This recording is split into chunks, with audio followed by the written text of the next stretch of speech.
नमस्कार दोस्तों, अपरोक्ष अनुभूति। आज हम आपके समक्ष अपरोक्ष अनुभूति, जो कि आदि शंकराचार्य जी की एक प्रसिद्ध रचना है, प्रस्तुत करने जा रहे हैं। यह एक लोकप्रिय परिचयात्मक ग्रंथ है जो अद्वैत वेदांत दर्शन की व्याख्या करता है। यह एक ऐसी विधि का वर्णन करता है जिसका अनुकरण साधक अपनी प्रवृत्ति के आवश्यक सत्य का प्रत्यक्ष अनुभव करने के लिए करता है। आइए सुनते हैं अपरोक्ष अनुभूति। परंतु उससे पहले आपसे विनम्र निवेदन है, यदि आपने अभी तक इस चैनल को सब्सक्राइब नहीं किया है तो कृपया इसे सब्सक्राइब कर लीजिए और बेल वाला बटन दबाकर ऑल नोटिफिकेशन का विकल्प भी चुन लीजिए। परम आनंद स्वरूप श्रेष्ठ उपदेश करने वाले संसार के स्वामी सर्वव्यापी आदि कारण भगवान को मैं प्रणाम करता हूँ। इस असार संसार से मुक्ति के कारण अपरोक्षानुभूति ग्रंथ को सज्जन पुरुष बार बार अध्ययन करने का प्रयत्न करेंगे। अपने अपने वर्ण का धर्म धारण करके मनुष्य को वैराग्य, नित्य नित्य वस्तु का विवेक, समदम आदि संपत्ति और मुमुक्षुत्व, यह चार साधन करने चाहिए। जिस प्रकार संसारी पुरुष काक की विष्ठा में घृणा करता है, इसी प्रकार ब्रह्मा को लेकर स्थावर पर्यंत विषयों में चित्त को करना वैराग्य कहलाता है, जो कि एक निर्मल वैराग्य का लक्षण है। आत्मा नित्य है और जो कुछ संसार की वस्तु दिखाई देती है, अर्थात जो कुछ भी दृश्यमान है, वह सब अनित्य है। इस प्रकार का जो ज्ञान है वह विवेक कहलाता है। संसार की वासनाओं का त्याग करना सम कहलाता है और बाह्य वृत्तियों को रोक लेना दमन कहलाता है। संसार के विषयों से चित्त को हटा लेने का नाम उपरति है और संपूर्ण प्रकार के दुखों को सह लेना तितिक्षा कहलाता है। वेद शास्त्र पुराण और गुरु के वाक्यों में जो भक्ति करना है वह श्रद्धा कहलाता है और शब्द आदि विषयों से अंतःकरण को हटाकर मोक्ष पारक श्रवण मनन निधिध्यासन नित्य नित्य के विचार को समाधान कहते हैं। किस प्रकार इस संसार बंधन से मेरी मुक्ति होगी, इस तरह का विचार ही मुमुक्षुता कहलाता है। वैराग्य आदि साधनों को अपनाकर अपना शुभ चाहने वाले पुरुष को ज्ञान की सिद्धि के निमित्त ही विचार करना चाहिए। बिना ज्ञान के और साधनों के नित्य नित्य वस्तु का विचार भी नहीं होता। जैसे सूर्य दीपक इत्यादि के प्रकाश के बिना कहीं भी कोई घटपट आदि पदार्थों का भान भी नहीं होता है। मैं कौन हूँ, यह संसार किस प्रकार उत्पन्न हुआ है और कौन इस जगत का कर्ता है और संसार का उपादान कारण कौन है, इस प्रकार का विचार करना ही वास्तव में विचार कहलाता है। मैं भूतगण समष्टि रूप देह नहीं हूँ, मैं समष्टि रूप इंद्रियों का समूह नहीं हूँ। इससे विलक्षण क्या है जो विचार कहलावे, अर्थात इस प्रकार के विचार से श्रेष्ठ कोई अन्य विचार नहीं है। समस्त जगत की उत्पत्ति अज्ञान से होती है और ज्ञान हो जाने से यह संसार नष्ट होता हुआ मालूम होता है और इसी अज्ञान से सभी संकल्पों की उत्पत्ति होती है और जो कई प्रकार के संकल्प होते हैं यही संसार का कारण भी होते हैं। यही सबसे बड़ा विचार और चिंतन है। जिस प्रकार मिट्टी घट का कारण है और स्वर्ण कुंडल का कारण है, उसी प्रकार यह संकल्प जो है यह संसार का उपादान कारण है और इस प्रकार का ज्ञान ही विचार कहलाता है। आत्मा अद्वितीय, अति सूक्ष्म, सर्वसाक्षी, नित्य और अविनाशी ब्रह्म है, इसमें कोई भी संदेह नहीं है। इस प्रकार का जो ज्ञान है वही वास्तव में विचार कहलाता है। आत्मा विनिष्फल अर्थात अवयवहीन है, इसकी कारण एक है और देह तो बहुत अवयवों से बना होता है। तब भी संसार में फंसे हुए लोग आत्मा और देह को समान समझते हैं। इससे बड़ी अज्ञान की बात और क्या होगी। आत्मा अंदर स्थित है और प्रेरणा करने वाला देह बाहर है। तब भी संसार में फंसे हुए अज्ञानी लोग आत्मा को और देह को समान समझते हैं। इससे अधिक अज्ञान और क्या होगा। आत्मा ज्ञान में है, पवित्र है, और देह मांस, रुधिर, अस्थि, चर्बी इत्यादि से बना हुआ है, इसी कारण अपवित्र है।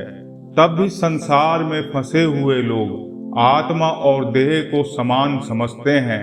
इससे अधिक और अज्ञान क्या होगा। आत्मा सबका प्रकाशक ज्योति स्वरूप है और स्वच्छ है, और देह सदा तमोगुण करके युक्त है। तब भी संसार के मनुष्य आत्मा की समता देह के साथ करते हैं। इससे अधिक और अज्ञान क्या होगा। आत्मा नित्य है, अर्थात आदि मध्य अंत करके रहित है। इसी कारण सद्रूप है, अर्थात सदा एक रस है। और देह अनित्य है, अर्थात उत्पन्न होती है, फिर बालक अवस्था में आती है, युवा अवस्था में आती है, वृद्ध होती है, रोगी होती है, सुख दुख से भी ग्रसित होती है, और असत और नाशवान है। तो भी संसारी मनुष्य देह और आत्मा को समान समझकर व्यवहार करते हैं। इससे अधिक और अज्ञान क्या होगा। सूर्य, चंद्र और अग्नि आदि का प्रकाश दिन में होता है, परंतु रात्रि में नहीं। अर्थात सूर्य, चंद्र और अग्नि का प्रकाश विकार को प्राप्त होता है, परंतु आत्मा का प्रकाश सदा और सब जगह उपस्थित होता है। मनुष्य के पास एक घड़ा होता है, तब मेरा घड़ा है ऐसा व्यवहार करता है। मैं घट हूँ ऐसा व्यवहार नहीं करना चाहिए, किंतु यह देह मेरा है और यह मैं हूँ ऐसा संसारी पुरुष सोचते हैं, परंतु वास्तव में यह तो अज्ञान है। मैं सम अर्थात सर्व में प्रकाश द्वारा हूँ, और शांत हूँ अर्थात निर्विकार हूँ। त्रिकाल में विद्यमान चैतन्य स्वरूप आनंद स्वरूप पार ब्रह्म हूँ। नाशवान देह मैं नहीं हूँ। इस प्रकार के ज्ञान को ही तत्व ज्ञान कहा जाता है। मैं निर्विकार हूँ अर्थात सदा एक रूप हूँ। निराकार अर्थात मेरा कोई आकार नहीं है। मैं निर्वध्य हूँ अर्थात आध्यात्मिक, अधिदैविक, अधिभौतिक इन तीन तापों से रहित हूँ और अविनाशी हूँ। मैं नाशवान देह नहीं हूँ। इस प्रकार के ज्ञान को ही तत्व ज्ञान कहते हैं। मैं रोगहीन हूँ अर्थात मुझे राज्य, क्षमा आदि रोग नहीं होते। मुझे फल की अभिलाषा भी नहीं होती। मैं कल्पना नहीं करता हूँ। मैं सर्वव्यापी हूँ। मैं नाशवान देह नहीं हूँ। इस प्रकार के ज्ञान को ही तत्व ज्ञान कहते हैं। मैं रजोगुण, सतोगुण, तमोगुण तीन गुणों करके रहित हूँ। मैं क्रिया से रहित हूँ। मैं नित्य हूँ। मैं नित्य मुक्त हूँ अर्थात सर्वदायी, बंधन शून्य हूँ, अच्युत हूँ अर्थात सदा ज्ञान में हूँ। मैं नाशवान देह नहीं हूँ। इस प्रकार के ज्ञान को ही तत्व ज्ञान कहते हैं। मैं निर्मल अर्थात सर्व दोषों से रहित हूँ, और निश्चल हूँ अर्थात चलायमान भी नहीं हूँ। अनंत हूँ अर्थात मेरा अंत भी नहीं है। मैं शुद्ध हूँ और अजर हूँ अर्थात मैं बूढ़ा नहीं होता, और मैं अमर हूँ अर्थात मेरी मृत्यु भी नहीं होती। नाशवान देह मैं नहीं हूँ। ऐसा जो ज्ञान है उसी को तत्व ज्ञान कहा जाता है। हे संसारी मूढ़, तू अपने देह में विद्यमान मंगल में ब्रह्म रूप देहातीत आत्मा को नहीं जानता। युक्तियां करके और श्रुतियों को श्रवण करके आत्मा को देहातीत तो जान। हे मूढ़, आत्मा तो सदाकार है। इस प्रकार व्यवहार के कारण आत्मा का आकार भान होता है, परंतु यह मूर्खों को दृष्टि गोचर नहीं होता। यह मेरा है इस प्रकार निर्देश करने से आत्मा देखने वाला और देह देखने लायक है, इस प्रकार यह प्रतीत होता है। फिर किस प्रकार आत्मा और देह एक हो सकते हैं? आत्मा विकार रहित है और देह सदा विकारवान है, ऐसा तो साक्षात प्रतीत होता है। फिर किस प्रकार आत्मा और देह एक हो सकते हैं? जिससे पार और अपर कुछ नहीं है, जिससे और उत्कृष्ट नहीं है, जिससे कोई सूक्ष्म नहीं है, जिससे कोई प्रधान नहीं है, जो एक आत्मा वृक्ष की तरह स्तब्ध होकर स्वर्ग में वर्तमान है, वही आत्मा इस संपूर्ण जगत को परिपूर्ण रखता है। इस श्रुति से परमात्मा का लक्षण निर्णय किया गया है। फिर वह आत्मा किस प्रकार देह से एक हो सकता है? जो कुछ दृष्टिगोचर है सब आत्म स्वरूप है, और जो कुछ हुआ और जो कुछ होगा सब आत्म स्वरूप है। इस श्रुति से कहा हुआ परमात्मा किस प्रकार देह से एकमिक हो सकता है? आत्मा संगहीन है। यह बृहदारण्यक उपनिषद की श्रुति है। इस श्रुति से भी आत्मा असंग सिद्ध होता है, और देह नाना प्रकार के मलंकर के लिपटा हुआ भी किस प्रकार आत्मा के साथ एकमिक हो सकता है? आत्मा स्वयं प्रकाश ज्योति स्वरूप है। यह श्रुति उसी बृहदारण्यक उपनिषद में लिखी है। इससे आत्मा तो ज्योति स्वरूप होती है और देह जड़ है, घट आदि की तरह पर प्रकाश्य है। तो फिर किस प्रकार आत्मा और देह एक हो सकते हैं? जब तक जिए अग्निहोत्र करें, प्रतिदिन संध्या करें, कर्म कांड में भी आत्मा देह से अलग नित्य देहपात होने के अंतर कर्मों के फलों को भोगने वाला होता है। इस प्रकार आत्मा देहातीत ही प्रतीत होता है। लिंग और कारण, इन दो प्रकार का शरीर कई प्रकार के शरीरों के संबंध करके युक्त चंचल विकारी एक देश में रहने वाला और असत्य स्वरूप है। तो फिर किस प्रकार देह और आत्मा एक हो सकते हैं? इसी प्रकार आत्मा स्थूल और सूक्ष्म दोनों प्रकार के देह से अलग है, और ईश्वर सर्वव्यापक है, सर्वरूप है, सर्व से अतीत है। अहम शब्द करके कहा जाए तो भूत भविष्य और वर्तमान तीनों काल में यह आत्मा एक रस है।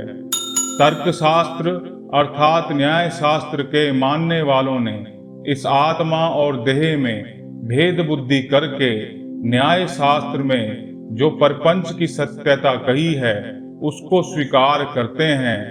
इसकी अपेक्षा और पुरुषार्थता क्या होगी? इस प्रकार देह और आत्मा का भेद दिखाकर देह को आत्मा से अलग स्पष्ट किया है। सो अब देह और आत्मा के भेद असत्ता और स्पष्ट दिखाई देते हैं। चैतन्य के एक रूप होने से और आत्मा के चैतन्य स्वरूप होने से देह और आत्मा का भेद कभी भी युक्ति युक्त नहीं है। जिस प्रकार रज्जु में वह सर्प का भ्रम होता है परंतु वह सर्प नहीं होता, इसी प्रकार आत्मा से भिन्न जीव का मानना भी व्यर्थ ही है। जिस समय रज्जु के स्वरूप का अज्ञान होता है तब रज्जु में भ्रांति होती है। इसी प्रकार जिस समय पर्यंत आत्मा का ज्ञान नहीं होता तब तक अज्ञानवश आत्मा के विषय में कई प्रकार की कल्पना की जाती है। ब्रह्म के सिवाय इस प्रपंच का उपादान कारण और कोई नहीं हो सकता। इस कारण संपूर्ण प्रपंच ब्रह्म ही है और कुछ भी नहीं है। जो कुछ है वह आत्मा है, इसके सिवा कुछ नहीं है। ऐसा कहने से आत्मा का व्यापक भाव मिथ्या है ऐसा प्रतिमान होता है। इस प्रकार सर्वोत्कृष्ट अर्थात सबसे श्रेष्ठ आत्मा के जानने पर भेद का तो अब मतलब ही नहीं होता। वेद की श्रुति साक्षात आप जगत का नानात्व निवारण करे। इस प्रकार ब्रह्म अद्वितीय अर्थात कारण होने के वजह से कोई भेद का ज्ञान नहीं हो सकता। सभी प्राणी ब्रह्म से ही उत्पन्न होते हैं, इसी कारण सब ही ब्रह्म स्वरूप हैं, ऐसा निश्चय करना चाहिए। ब्रह्म ही संपूर्ण प्रकार के नाम और कई प्रकार के रूप धारण करता है और कई प्रकार के कर्म धारण करता है, ऐसा साक्षात श्रुति कहती है। जिस प्रकार स्वर्ण से कटक कुंडल आदि बनाए जाते हैं और जब इन कुंडल आदि को गलाया जाता है तो यह पुनः स्वर्ण हो जाता है, इसी प्रकार जब यह ब्रह्म से उत्पन्न हुआ संसार किसी आकार में रहता है तब तक यह नजर आता है और अंत में यह आकार से रहित होकर ब्रह्म में ही लीन हो जाता है। जो पुरुष जीवात्मा और परमात्मा में कुछ भी भेद करते हैं वह मूढ़ पुरुष भय को प्राप्त होते हैं, अर्थात उनके चित्त को कभी भी शांति प्राप्त नहीं होती। जिस अवस्था में अज्ञान के कारण द्वैत होता है उसी अवस्था में एक पदार्थ दूसरे पदार्थ का दर्शन करता है। जब आत्मज्ञान हो जाता है तब किसी को कुछ भी अन्य मालूम नहीं होता। जिस अवस्था में पुरुष सारे प्रपंच को आत्मरूप मानता है उस अवस्था में मनुष्य को अद्वैत ज्ञान होने से शोक और मोह उत्पन्न नहीं होता। परमात्म स्वरूप ब्रह्म ही सर्वात्मक रूप से स्थित है, ऐसा बृहदारण्य उपनिषद की श्रुति ने भी निश्चय किया है। जिस प्रकार स्वप्न अवस्था में स्वप्न में देखा हुआ पदार्थ संपूर्ण सत्य स्वरूप मालूम पड़ता है, स्वप्न से दूसरे क्षण में जगते ही सब असत्य स्वरूप हो जाता है, इसी प्रकार इस संसार का व्यवहार सत्य मालूम होता है और असत्य स्वरूप हो जाता है। जागृत अवस्था में स्वप्न मिथ्या मालूम होता है, स्वप्न अवस्था में जागृत मिथ्या मालूम होता है और सुषुप्ति अवस्था में स्वप्न जागृत दोनों मिथ्या हैं। इसी प्रकार स्वप्न और जागृत अवस्था में सुषुप्ति मिथ्या प्रतीत होती है। सतोगुण रजोगुण तमोगुण से बने हुए जागृत स्वप्न सुषुप्ति तीनों ही मिथ्या होते हैं। इन तीनों अवस्थाओं का साक्षी गुणातीत अर्थात गुण रहित चिन्मय अर्थात चैतन्य स्वरूप सत्य है।